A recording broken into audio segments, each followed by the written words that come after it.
Why do some industries produce enormous profits for decades, while others become brutal fights for survival? Why can one company dominate an entire market, while others struggle just to stay alive? In the late 20th century, one business professor developed a framework that helped answer those questions. His model transformed corporate strategy, reshaped business education, and changed how executives analyze competition. It became known as Porter's 5 Forces.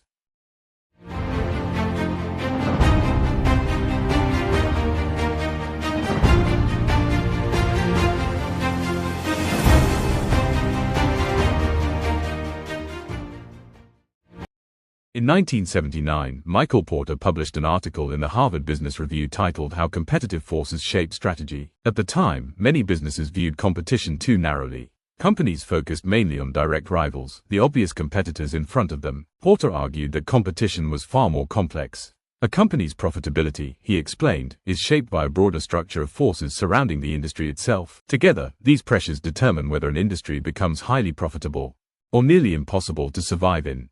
Suppliers can gain leverage. Customers can pressure prices downward. New competitors can enter the market. Substitute products can erode demand.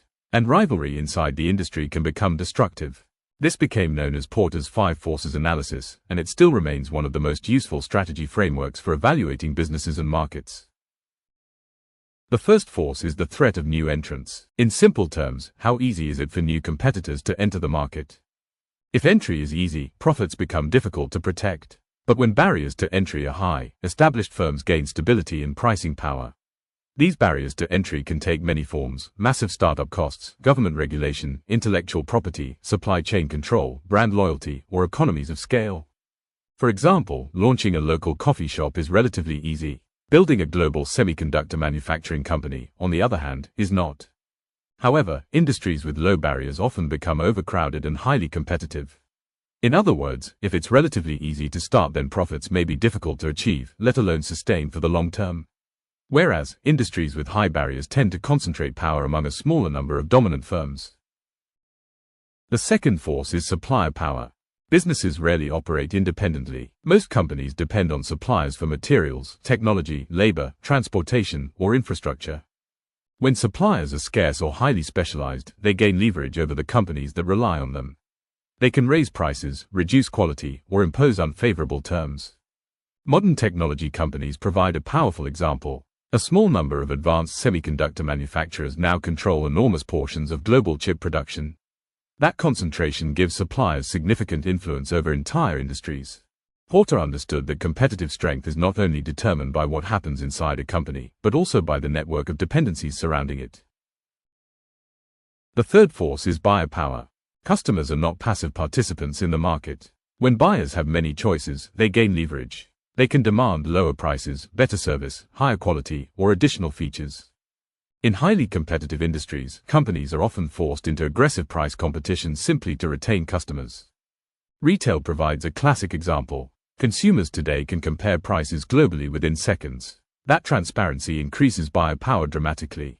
But in industries where products are highly specialized or difficult to replace, companies maintain more control over pricing. The balance of power between businesses and customers often determines whether profits remain sustainable over time. The fourth force is the threat of substitutes. A substitute is not always a direct competitor. Instead, it is an alternative way for customers to solve the same problem.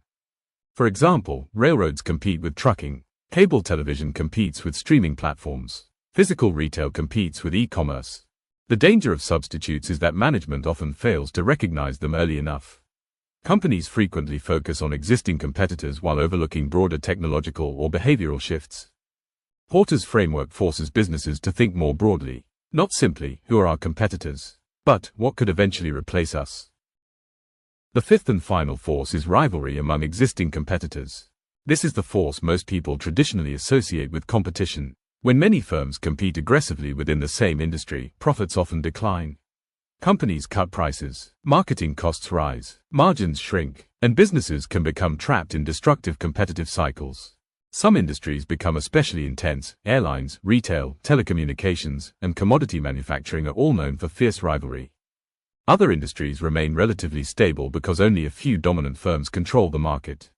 Commercial aircraft manufacturing, for example, is dominated primarily by Boeing and Airbus. Advanced semiconductor manufacturing is concentrated among only a handful of firms worldwide, particularly TSMC, Samsung, and Intel, where the immense cost and technical complexity of fabrication creates enormous barriers to entry. In industries like these, competition still exists, but the structure of the market itself limits how many firms can realistically participate. Porter argued that understanding competitive rivalry requires looking beyond individual companies and examining the structure of the industry itself. In many cases, the industry determines the outcome long before any individual business decision is made. More than 4 decades after its creation, Porter's 5 forces remains one of the foundational tools of modern strategic analysis. It changed how businesses evaluate industries, competitors, pricing power, and long-term profitability. Its influence extended far beyond corporate boardrooms. It reshaped consulting, finance, business education, and strategic planning across the modern economy.